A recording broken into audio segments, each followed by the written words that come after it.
अस्सलाम वालेकुम class.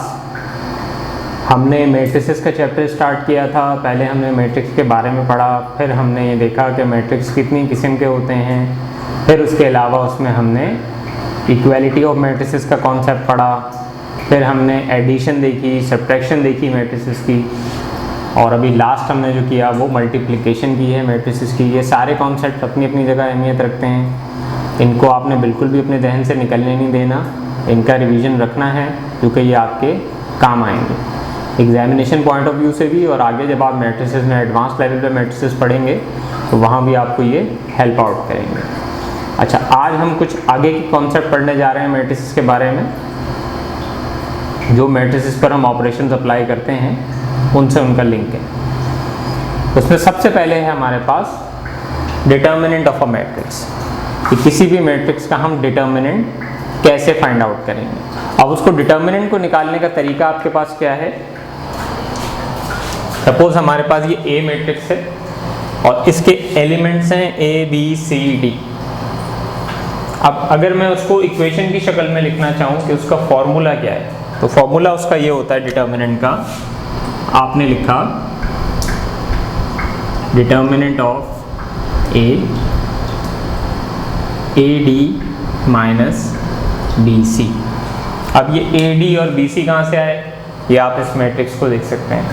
A D जो है वो क्या है, ए और डी ये हैं लीडिंग डायगोनल के एलिमेंट। लीडिंग डायगोनल मैंने आपको बताया था, ये जो फर्स्ट डायगोनल होता है इसको क्या कहते हैं, लीडिंग डायगोनल कहते हैं। और इसी तरह ये जो आपके पास सेकंड डायगोनल होता है, दो डायगोनल होते हैं एक मैट्रिक्स के अंदर, एक फर्स्ट डायगोनल और एक सेकंड डायगोनल। 2 by 2 का मैट्रिक्स जो आप सॉल्व कर रहे हो उसके अंदर, तो ये फर्स्ट डायगोनल जो होता है इसको हम लीडिंग डायगोनल भी कहते हैं। तो अगर आप इनको देखें और इस फॉर्मूले को देखें तो आपके पास जो है वो क्या समझ में आ रहा है आपकी, ये जो फर्स्ट डायगोनल लीडिंग डायगोनल, इसके एलिमेंट्स को मैंने क्या कर दिया, मल्टीप्लाई किया और उसमें से माइनस करवा दिया मैंने सेकंड डायगोनल के एलिमेंट्स का प्रोडक्ट। फर्स्ट डायगोनल के एलिमेंट्स का प्रोडक्ट माइनस सेकंड डायगोनल के एलिमेंट्स का प्रोडक्ट, इसको क्या कहा जाता है, डिटर्मिनेंट कहा जाता है। अब ये तो हो गया इसका फॉर्मूला, यानी जो आपने याद रखना है जब आप डिटर्मिनेंट सॉल्व करेंगे तो आपको ये हेल्प आउट करेगा। अब अगर आप जो है वो डिटर्मिनेंट को जो सॉल्व करते हैं तो उसका क्या तरीका है, यानी आपको एक मैट्रिक्स दिया हुआ और आपसे पूछा जाए कि इसके डिटर्मिनेंट का आंसर बताइए, तो वो आप कैसे निकालेंगे। तो उसको लिखने का तरीका ये है, सबसे पहले मैं इसके एलिमेंट्स चेंज कर देता हूँ ताकि आपको न्यूमेरिक वैल्यूज़ के ऊपर भी जो है वो एक एग्जाम्पल सेट हो जाए कि डिटर्मिनेंट कैसे फाइंड आउट करते हैं। तो एलिमेंट्स मैंने इसके कर दिए 3, 7, 1, -4। अब डिटर्मिनेंट निकालने के लिए मैंने डिटर्मिनेंट किसका निकालना है, ए का निकालना है। तो मैंने लिखा ये डिटर्मिनेंट का वेरिएबल, और इनको मैं कर दूंगा 2 वर्टिकल बार्स में। ये किसकी पहचान है कि आप क्या निकालने हैं, डिटर्मिनेंट निकालना है। ये पहली आइडेंटिफिकेशन है कि आप क्या फाइंड आउट कर रहे हैं, डिटर्मिनेंट फाइंड आउट कर रहे हैं। इसी तरह जो वैल्यूज़ है उसकी वो भी इसी तरह बार्स में आ जाएंगी। वैल्यूज़ क्या है आपके पास, 3, 7, 1, -4। अब उसके बाद किस तरीके से आप इसको सॉल्व करेंगे, अगेन फॉर्मूले को सामने रखिए। फर्स्ट डायगोनल के एलिमेंट्स मल्टीप्लाई हो गए, बीच में कौन सा साइन है फॉर्मूले का, माइनस का साइन। उसके बाद आ जाएंगे सेकंड डायगोनल के एलिमेंट्स। इसी तरीके से मैंने बताया था आपको, देख लीजिए फॉर्मूले को और मैच कर लें। पहले मैंने फर्स्ट डायगोनल के एलिमेंट्स को मल्टीप्लाई में लिखा, फिर बीच में फॉर्मूले का माइनस, और फिर उसके बाद सेकंड डायगोनल के एलिमेंट्स। अब आप इसको सॉल्व कर लें, क्या होगा जब आप इन दोनों नंबर्स को मल्टीप्लाई करेंगे, 3, 4 12, लेकिन इसके साथ माइनस है, इसके साथ कोई साइन नहीं है तो प्लस का साइन है, minus multiply by plus minus होता है। फिर ये आ गया फॉर्मूले का साइन। अब आपके पास 7 को 1 से मल्टीप्लाई करेंगे 7। अच्छा, अब आपके पास क्या होगा, ये दोनों वैल्यूज माइनस की हैं, -12 और -7, तो माइनस माइनस क्या होता है प्लस होता है लेकिन साइन माइनस की लिखी रहती है। तो ये आपके पास क्या वैल्यू आ गई, -19। ये क्या फाइंड आउट हो गया, ए का डिटर्मिनेंट निकल आया आपके पास। हमने क्या निकाल दिया, ए का डिटर्मिनेंट। तो ये आपने ध्यान रखना है कि आपने जब आप डिटर्मिनेंट फाइंड आउट कर रहे हैं तो जो वेरिएबल है उसको आपने वर्टिकल बार्स में रखना है, इसी तरह मैट्रिक्स को भी वर्टिकल बार के अंदर लिखना है। और फिर उसके बाद सॉल्व करने का तरीका मैंने आपको समझा दिया कि ये इसका जो है वो फॉर्मूले के तहत हमने मल्टीप्लाई किया, बीच में माइनस का साइन लगाया, फिर उसके बाद जो उनका प्रोडक्ट आया मल्टीप्लाई करके जो वैल्यूज आई वो लिखी, फिर अगर वो माइनस हो रही हैं तो माइनस कर दी, और अगर वो प्लस हो रही हैं तो आप उनको प्लस कर देंगे। तो ये आपके पास किसकी वैल्यू आ गई, डिटर्मिनेंट की वैल्यू आ गई। अच्छा, इसके बाद एक और कॉन्सेप्ट है आपके पास मैट्रिक्स से मुताल्लिक कि आपसे अगर ये पूछा जाए कि कोई भी मैट्रिक्स जो है वो सिंगुलर है या नॉन सिंगुलर, तो ये आप उसको कैसे बताएंगे। तो उसके लिए क्या तरीका है आपके पास, उसके लिए तरीका ये है कि मैं यहीं थोड़ी सी एडिशन करूंगा, आपने उसको ध्यान में रखना है कि मैं क्या एडिशन कर रहा हूँ। ठीक है, ये जो डिटर्मिनेंट का फॉर्मूला है इसके आगे अगर मैं एक एडिशन कर दूं, इज इक्वल टू 0, क्या मतलब हुआ कि जो डिटर्मिनेंट का सॉल्यूशन है उसके बाद जो फाइनल आंसर है वो अगर क्या आ रहा हो आपके पास 0 आ रहा हो। यहाँ तो क्या आया आंसर, -19 आया, 0 तो नहीं है। तो अगर 0 आ रहा हो तो आप कहेंगे कि वो मैट्रिक्स जो है वो क्या है, सिंगुलर मैट्रिक्स है। आप लिख देंगे उसके आंसर में, अगर आपसे पूछा गया है कि ये मैट्रिक्स सिंगुलर है या नॉन सिंगुलर, तो आप लिख देंगे it is a singular matrix. क्यों, क्योंकि उसका डिटर्मिनेंट का आंसर किसके बराबर आ रहा है, 0 के बराबर आ रहा है। और अगर ऐसा हो, यहां मैं लिख देता हूं सिंगुलर, ताकि आपको आपने इस तरीके से लिख देना है सिंगुलर मैट्रिक्स। अगर आंसर क्या आ रहा हो डिटर्मिनेंट का 0 आ रहा हो। अब अगर आपके पास ये आंसर 0 नहीं आ रहा, जैसे यहां देखें क्या आ रहा है आंसर, माइनस का 19, तो ये जो है वो नॉट इक्वल टू 0 है, 0 तो नहीं है। तो इसका मतलब है ये मैट्रिक्स जो है, जो ए मैट्रिक्स है, ये क्या हो जाएगा, ये हो जाएगा नॉन सिंगुलर। क्या हो जाएगा, ये नॉन सिंगुलर हो जाएगा। जिस मैट्रिक्स के डिटर्मिनेंट का आंसर क्या आ रहा होगा, 0 आ रहा होगा, आप उसका जो है वो क्या लिख देंगे कि it is a singular matrix. अगर पूछा गया हो, नहीं पूछा हुआ, आपसे डिटर्मिनेंट पूछा हुआ है, तो यहीं आपका आंसर खत्म हो जाएगा, आगे आपने कुछ नहीं करना। लेकिन अगर आपसे पूछा गया है कि बताइए कि मैट्रिक्स सिंगुलर है या नॉन सिंगुलर, तो आपने क्या करना है, पता भी कब चलेगा, जब आप डिटर्मिनेंट निकालेंगे। पहले आपको क्या करना होगा, डिटर्मिनेंट निकालना होगा। जब आप डिटर्मिनेंट की वैल्यू फाइंड आउट कर लेंगे तो आपको पता चल जाएगा कि वो मैट्रिक्स सिंगुलर है या नॉन सिंगुलर है। कैसे पता चलेगा, कि अगर आंसर 0 आ रहा हो तो आप कह देंगे कि वो सिंगुलर मैट्रिक्स है, और अगर आंसर 0 से बड़ा या छोटा आ रहा हो तो वो क्या कहलाएगा, नॉन सिंगुलर कहलाएगा। यहां तक क्लियर है। अच्छा, अब हम आ जाते हैं एक और कॉन्सेप्ट पर, वो हमारे पास है एडजॉइंट ऑफ अ मैट्रिक्स। कि एडजॉइंट ऑफ अ मैट्रिक्स हम कैसे फाइंड आउट करते हैं। अगेन आप देख रहे होंगे, बोर्ड पे नोटिस कर रहे होंगे कि मैंने वही मैट्रिक्स लिख दिया जिससे मैंने डिटर्मिनेंट का फॉर्मूला अखज़ किया। तो इससे मैं आपको बताऊंगा कि एडजॉइंट किस तरीके से निकालते हैं। मैंने लिखा एडजॉइंट के लिए ADJ आप शॉर्ट में लिखते हैं, उसके साथ आप मैट्रिक्स का वेरिएबल लिख देंगे। अब ब्रैकेट के अंदर कोई चेंज नहीं आएगा, ब्रैकेट उसी तरीके से बनेगा। एलिमेंट्स जो हैं उनके अंदर चेंज आएगा। क्या चेंज आएगा, मैं लिख देता हूँ, फिर मैं आपसे पूछूंगा कि आप बताइए कि इसमें आपको क्या चेंज लग रहा है।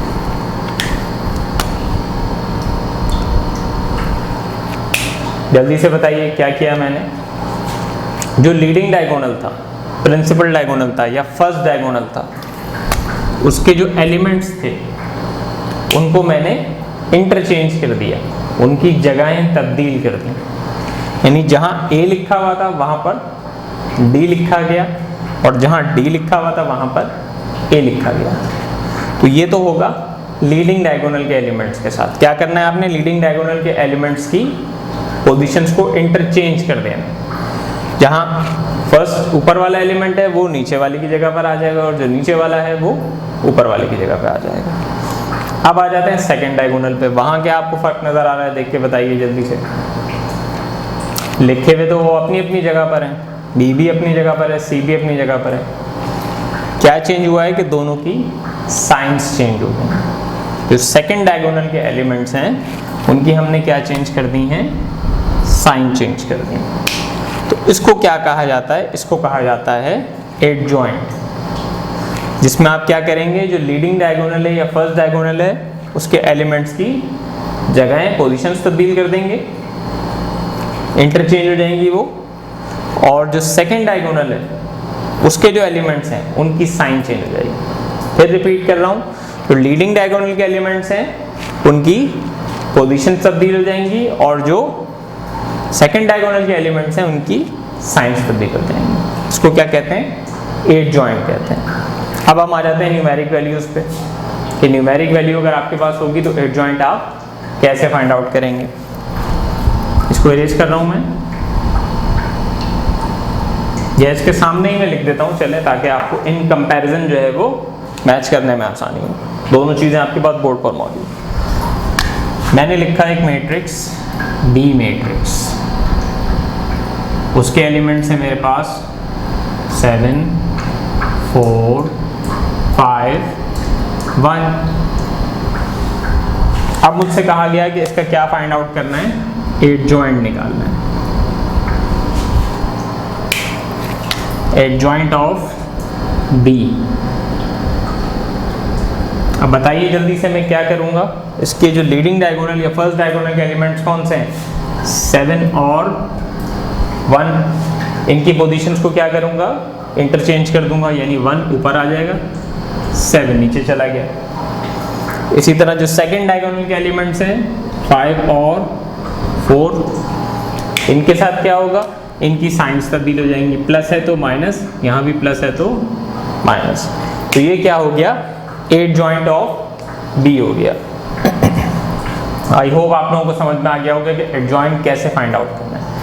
अब यहाँ भी वही कंडीशन है जो मैंने डिटर्मिनेंट के लिए आपको बताई थी कि क्या जो मैट्रिक्स है उसका ऑर्डर 2/2 होना चाहिए, यानी 2 रॉज और 2 कॉलम। ऐसे ही मैट्रिक्स का आप डिटर्मिनेंट फाइंड आउट कर सकते हैं और ऐसे ही मैट्रिक्स का आप क्या निकाल सकते हैं, एडजॉइंट निकाल सकते हैं। इसके अलावा किसी ऑर्डर का मैट्रिक्स होगा तो उसका ना हम डिटर्मिनेंट फाइंड आउट कर सकते हैं, ना हम एडजॉइंट निकाल सकते हैं।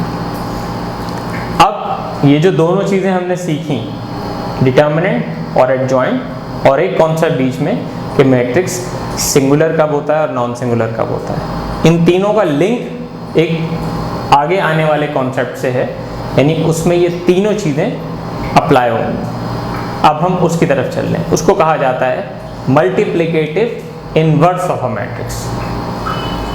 क्या होता है multiplicative inverse of a matrix, देख लेते हैं। Multiplicative inverse of a matrix जो है वो क्या होता है। अब सपोज मेरे पास मैट्रिक्स अगर दिया हुआ है, एक ए मैट्रिक्स दिया हुआ है, उसके एलिमेंट्स हैं 2 -1 4 3, और मुझसे कहा जाए कि इसका आपने क्या फाइंड आउट करना है, मल्टीप्लिकेटिव इनवर्स।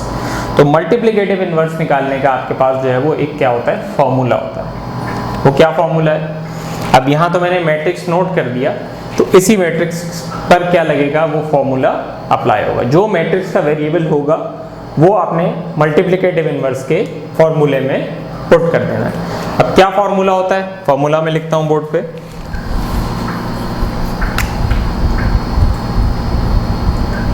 ऐसे लिखा जाता है मल्टीप्लिकेटिव इनवर्स कि आपने लिखा वेरिएबल, जो मैट्रिक्स का वेरिएबल है वो लिखा, उसके ऊपर कौन सा साइन लगा दिया, या उसके ऊपर एक तरीके से आपने पावर लगा दी -1। तो ये क्या कहलाता है, ये बन गया ए इनवर्स, या इसको अगर आप पूरा पढ़ेंगे तो मल्टीप्लिकेटिव इनवर्स ऑफ ए।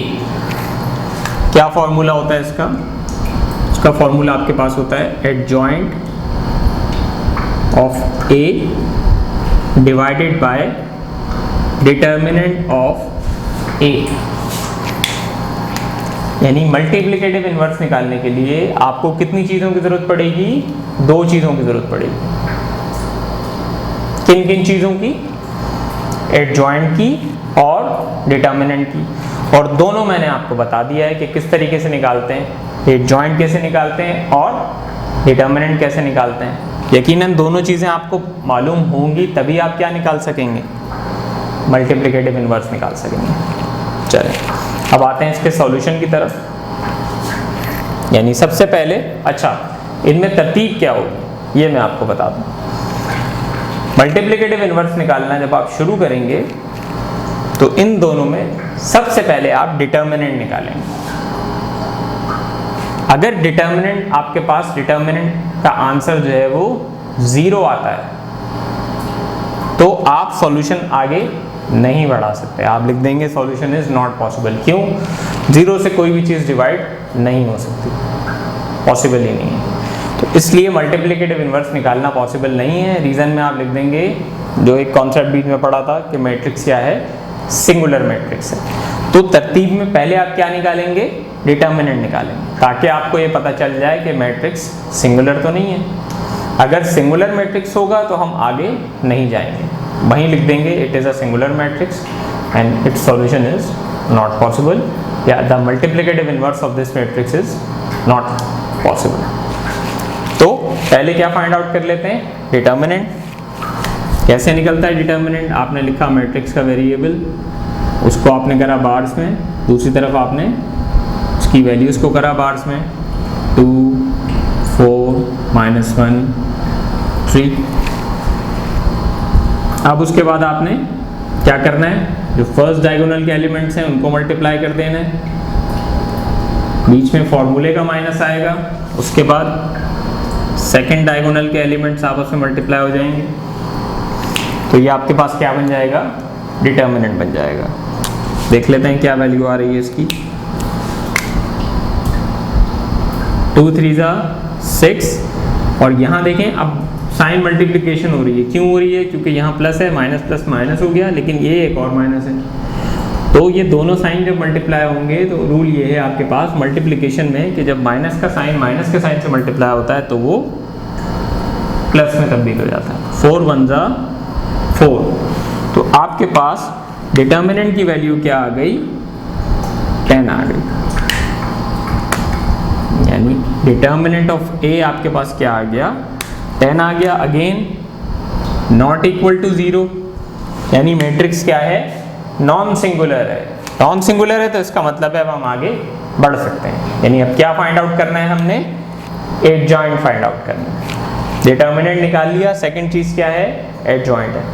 अब अगेन रिपीट कर दूं वो बात कि अगर यहाँ आंसर क्या आ रहा होता, 0 आ रहा होता, तो आप लिख देते कि it is a singular matrix और इसका सॉल्यूशन पॉसिबल नहीं, हम आगे सॉल्व नहीं कर सकते।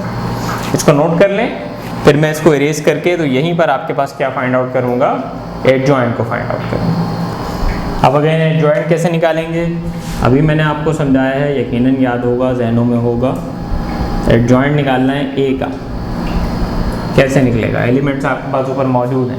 क्या बताया था मैंने, जो लीडिंग डायगोनल के यानी फर्स्ट डायगोनल के जो एलिमेंट्स हैं उनकी हमने क्या करनी है, पोजीशंस इंटरचेंज कर देनी है। यानी 3 यहाँ ऊपर आ जाएगा और 2 वहाँ नीचे चला जाएगा। और जो सेकंड डायगोनल के एलिमेंट्स हैं उनकी हमने साइन तब्दील कर देनी। अब 4 जैसे पॉजिटिव है तो 4 को हमने कर दिया -1, और 1 जो है वो माइनस में है तो 1 को चेंज कर दिया प्लस में। तो ये आपके पास क्या फाइंड आउट हो गया, एडजॉइंट निकल आया। किसी भी मैट्रिक्स का एडजॉइंट आप कैसे निकालते हैं। डिटर्मिनेंट हमने निकाल लिया इससे पहले, एडजॉइंट मैंने आपको बताया। अब हमने क्या करना है, जब दोनों चीज़ें हमें फाइंड आउट हो गई तो अब हम उनको इस फॉर्मूले में पुट कर देंगे। इरेज कर दूं इसको,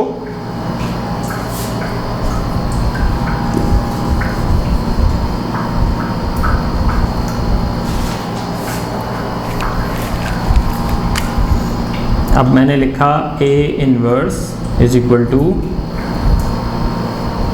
यहाँ मैं लिखूँगा एडजॉइंट की वैल्यू। क्या है एडजॉइंट की वैल्यू, 3, 2, -4 और 1, यही वैल्यू है। और उसके बाद डिटर्मिनेंट की वैल्यू क्या आई थी आपके पास, 10 आई थी। क्या वैल्यू आई थी, 10 आई थी। अब अगेन जैसे मैंने मल्टीप्लिकेशन का आपको बताया था, स्केलर मल्टीप्लिकेशन, जब आप किसी मैट्रिक्स को किसी नंबर से मल्टीप्लाई करते हैं तो रूल ये है कि उसका हर एलिमेंट उस नंबर से अलग अलग क्या होता है, मल्टीप्लाई होता है। अब यहाँ क्या हो रहा है, यहाँ एक नंबर से जो है वो डिवाइड हो रहा है एक मैट्रिक्स, तो उसमें भी क्या होगा, उसका हर एलिमेंट उस नंबर से क्या हो जाएगा, डिवाइड हो जाएगा। यानी इसको कैसे लिखेंगे आप, ये हो जाएगा A inverse is equal to 3 divided by 10 minus 4 divided by 10, 1 divided by 10 and the last one 2 divided by 10। तो ये आपके पास जो है वो मल्टीप्लिकेटिव इनवर्स की वैल्यू आ गई। अब इसमें अगेन एक काम और ये हो सकता है कि जहाँ डिवाइड में न्यूमरेटर और डिनोमिनेटर, फ्रैक्शन के अंदर दो पार्ट होते हैं, जब डिवीजन में कोई नंबर आ जाता है इसका मतलब है अब उसने क्या बना दिया, उसको फ्रैक्शन बना दिया, तो उसमें ऊपर वाला न्यूमरेटर नीचे वाला डिनोमिनेटर। अगर वो दोनों नंबर्स किसी एक ही टेबल से कट रहे हों या एक ही टेबल में आ रहे हों तो आप उनको रिड्यूस भी कर सकते हैं, यानी कटिंग भी कर सकते हैं। जैसे फॉर एग्जांपल ये दो इसमें ऐसा हो रहे हैं नंबर, तो ये क्या हो जाएगा, ये 2 के टेबल में आ रहे हैं तो 2 2 ज़ा 4, 2 5 ज़ा 10, ऐसे आप उनको कटिंग कर सकते हैं। इस तरह 2 1 ज़ा 2, 2 5 ज़ा 10। तो अब आपके पास A इनवर्स का आंसर मैं उधर साइड में लिख रहा हूँ, शायद ये नीचे वाला एरिया आपको प्रॉपरली विजिबल ना हो। तो A इनवर्स का जो है वो आंसर आपके पास क्या आ गया, 3/10 माइनस 2/5, 1/10 और 1/5। ये आपके पास किसकी वैल्यू आ गई, मल्टीप्लिकेटिव इनवर्स की। आई होप आपको समझ में आ गया होगा कि किसी भी मैट्रिक्स का मल्टीप्लिकेटिव इनवर्स हम कैसे फाइंड आउट करेंगे। सबसे पहले क्या करना है, आपने दोहरा देता हूं मैं प्रोसेस को, डिटर्मिनेंट निकालना है, बल्कि उससे भी पीछे शुरू करते हैं। मैट्रिक्स लिखा आपने, मैट्रिक्स लिखने के बाद आपने फॉर्मूला लिखा, जो भी मैट्रिक्स का वेरिएबल है वो फॉर्मूले में आ जाएगा। अब यहाँ A था तो A आ गया, A inverse is equal to adjoint of A divided by determinant of A। अगर B मैट्रिक्स होगा तो आप B लिख देंगे, C होगा C लिख देंगे। अगर कुछ नाम नहीं दिया हुआ, आपसे कहा गया है मैट्रिक्स का मल्टीप्लिकेटिव इनवर्स निकालें, तो आप खुद से उसको वेरिएबल दे सकते हैं, A दे दें, B दे दें, C दे दें, आपकी मर्जी है, कैपिटल है, और फिर सॉल्यूशन स्टार्ट करें आगे। यानी पहले मैट्रिक्स को आप वेरिएबल से डिनोट कर लें। अच्छा, उसके बाद सबसे पहले हमने क्या करना है, फॉर्मूला लिखने के बाद डिटर्मिनेंट निकालना है। डिटर्मिनेंट निकालना है और डिटर्मिनेंट में हमने ये चेक करना है कि डिटर्मिनेंट का आंसर 0 तो नहीं आ रहा। अगर डिटर्मिनेंट का आंसर 0 आ रहा है, इसका मतलब है मैट्रिक्स क्या है, सिंगुलर है और उसका सॉल्यूशन पॉसिबल नहीं है, तो आप उसको कंटिन्यू नहीं करेंगे, वहीं रोक देंगे उसको। अगर वो 0 से बड़ा या 0 से छोटा कोई भी नंबर आ रहा है 0 के अलावा, तो फिर हम आगे जाएंगे। नेक्स्ट स्टेप क्या है हमारे पास, हम एडजॉइंट फाइंड आउट करते हैं। एडजॉइंट का भी मैंने आपको तरीक़ाकार समझा दिया है। अब उसके बाद जब दोनों चीज़ें आपको मालूम हो गई, डिटर्मिनेंट भी और एडजॉइंट भी, तो उन दोनों को आप क्या करेंगे, फॉर्मूले में पुट कर देंगे। ऊपर आपने लिखी एडजॉइंट की वैल्यू, नीचे आपने लिखी डिटर्मिनेंट की वैल्यू। अब उसके बाद क्या करना है, जो डिटर्मिनेंट की वैल्यू है वो चूंकि डिवाइड में है, तो रूल क्या है आपके पास कि जिस मैट्रिक्स को वो नंबर डिवाइड कर रहा है, वैल्यू डिवाइड कर रही है, वो वैल्यू उस मैट्रिक्स के जितने एलिमेंट्स हैं, कितने एलिमेंट हैं इसके, 1 2 3 4, चारों को डिवाइड करेगी। तो हम चारों के डिनोमिनेटर्स में क्या लगा देंगे, उस वैल्यू को लेके चले जाएंगे। वैल्यू क्या थी आपके पास, 10, तो ये हो गया 3 divided by 10 minus 4 divided by 10, 1 divided by 10, 2 divided by 10। Her element को अलग अलग उस वैल्यू ने क्या कर दिया, डिवाइड कर दिया। बिल्कुल इसी तरह जिस तरह मल्टीप्लिकेशन है, स्केलर मल्टीप्लिकेशन, यानी किसी मैट्रिक्स को आप किसी नंबर से मल्टीप्लाई कर रहे हैं तो वो नंबर हर एलिमेंट से मल्टीप्लाई होता है। और डिवाइड का भी वही रूल है कि जब आप किसी मैट्रिक्स को किसी नंबर से डिवाइड कर रहे हैं तो वो नंबर जो है वो हर एलिमेंट को क्या करेगा, डिवाइड करेगा।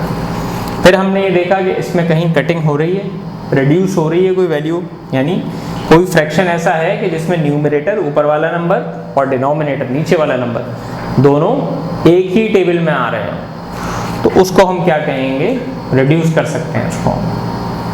जिस टेबल में वो आ रहे हैं उस टेबल से आप उसको कटिंग कर दें।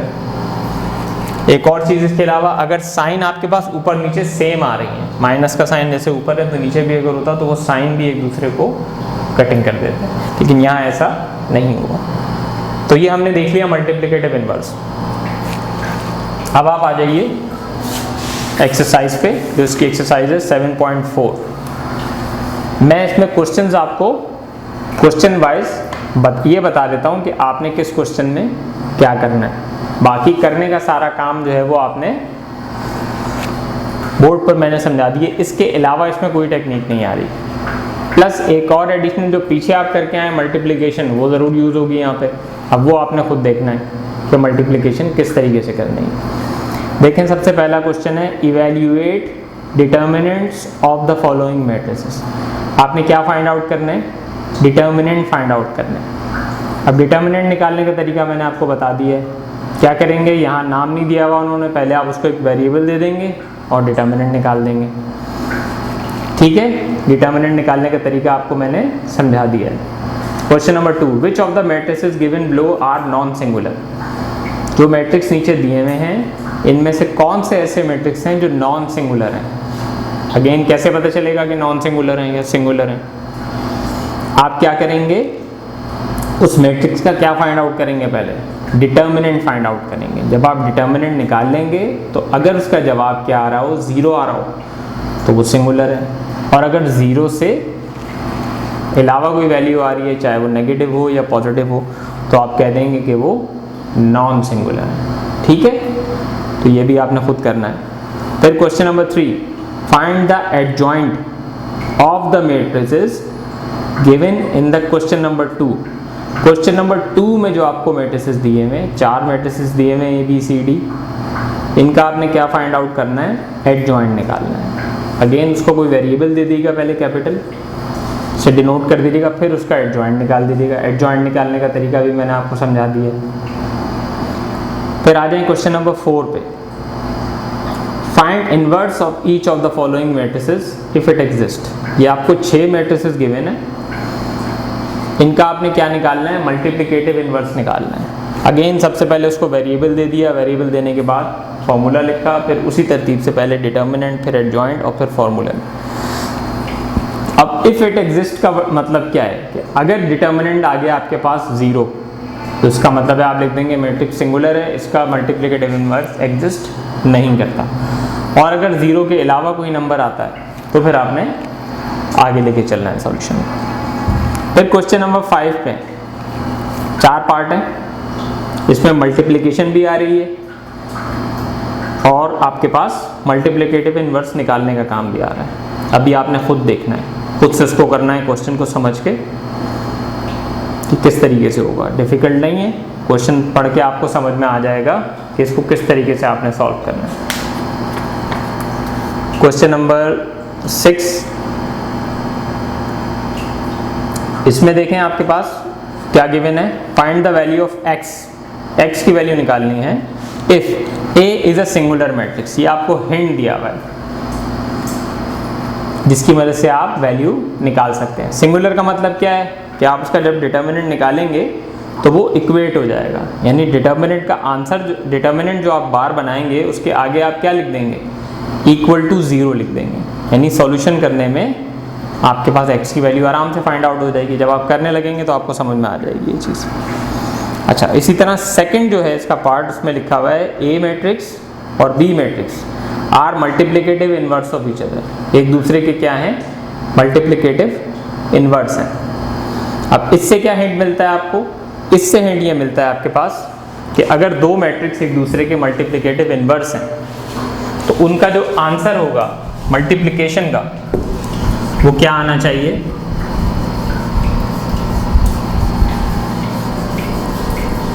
पीछे भी इस तरह का क्वेश्चन नंबर 5 में भी एक सवाल है, उससे भी आपको वो चीज़ क्लियर हो जाएगी। उन्होंने कहा कि A और B मल्टीप्लिकेटिव इनवर्स हैं एक दूसरे के, तो यानी A मल्टीप्लाई बाय B का जो जवाब होगा वो आई मैट्रिक्स आना चाहिए। आई मैट्रिक्स पता है आपको, आइडेंटिटी मैट्रिक्स कौन सा है, 1 0 0 1। यानी जब आप A और B को मल्टीप्लाई करेंगे तो इसका जो आंसर है वो आपके पास किसके इक्वल आएगा, 1 0 0 1। अब जब इसके इक्वल आएगा तो फिर इक्वालिटी के कॉन्सेप्ट के तहत आप क्या करते हैं, वैल्यूज को मैच करते हैं कि जो वैल्यू जिस जगह पर लिखी हुई होती है वो अपनी जगह वाली वैल्यू के इक्वल हो जाती है, तो उससे आप एक्स फाइंड आउट कर लेंगे। तो यहाँ पर आपके पास ये हिंट है सेकंड के अंदर। अच्छा, इसके बाद नंबर थर्ड में जो फर्स्ट आपके पास वो दिया हुआ है, दो मैट्रिसेस जो दिए हुए हैं, इनमें अगेन इक्वालिटी ऑफ मैट्रिसेस का कॉन्सेप्ट अप्लाई हो रहा है। रिवाइज कीजिएगा, मैंने इक्वालिटी ऑफ मैट्रिसेस का कॉन्सेप्ट क्या समझाया था, तो वो आप अगर आप रिवाइज करेंगे, ध्यान में रिकॉल करेंगे तो आपको समझ में आ जाएगा कि नंबर 3 पार्ट में x की वैल्यू कैसे फाइंड आउट हो। अच्छा, नंबर 4 में दो मैट्रिक्स बने हुए हैं और वो मल्टीप्लाई हो रहे हैं, तो इसमें सिंपल आपने क्या करना है, इसमें मल्टीप्लिकेशन अप्लाई हो रही है। इस जो अभी मैंने कॉन्सेप्ट समझाए इनमें से कोई भी कॉन्सेप्ट यहाँ अप्लाई नहीं हो रहा, तो इसमें सिंपल आपने क्या करना है, मल्टीप्लाई करना है, आपको हेल्प आउट हो जाएगा कि x की वैल्यू क्या आती है। इक्वल का साइन बीच में मौजूद है, वो हिंट देने के लिए काफ़ी है। अब ये पूरी एक्सरसाइज 7.4 आपने खुद से कर लेनी है। जिन जिन क्वेश्चंस में हिंट की ज़रूरत थी वहाँ मैंने आपको हिंट प्रोवाइड कर दिया है। अब आपने खुद अपनी मेहनत से अगेन किसी की मदद के बगैर, किसी की हेल्प आपने नहीं लेनी, खुद से सॉल्व करना है। कहीं कोई डिफ़िकल्टी हो तो आप आके हमसे कंसल्ट कर सकते हैं, पूछ सकते हैं कि हमें ये नहीं समझ में आ रही बात। अस्सलाम वालेकुम।